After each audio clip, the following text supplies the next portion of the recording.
Je m'appelle Cissé Kadidiatou, étudiante en thèse à l'Université de Neuchâtel et associée au Centre suisse de recherche en Côte d'Ivoire. Alors, le Gene Drive en fait est une technique qui permet de la biologie, qui permet en fait d'introduire une modification du gène dans une population naturelle et de permettre à ce que ces gènes se transmettent de génération en génération dans toute la population.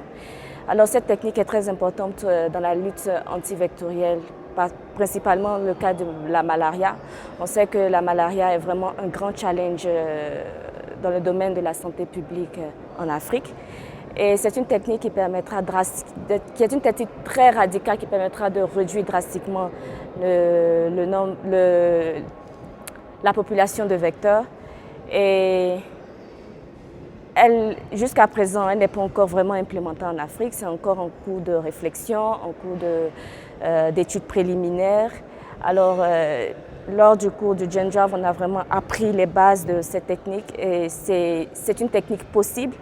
Mais malheureusement, il y a encore des réticences du point de vue des publics, des gouvernements, et il est temps vraiment que le gouvernement, les chercheurs, les décideurs puissent vraiment travailler ensemble pour passer vraiment l'information, qu'ils comprennent vraiment c'est quoi le Gene Drive et qu'on puisse prendre des bonnes décisions afin d'implémenter cette bonne technique en Afrique.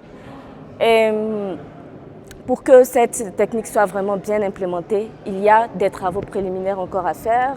Quel est l'effet de cette technique sur l'écologie? Quel est la décision vraiment de la société? Il faut prendre tous ces paramètres en compte et c'est ce que nous avons discuté, c'est de ça que nous avons discuté lors du cours du Gene Drive qui était vraiment très intéressant, des échanges très fructueux.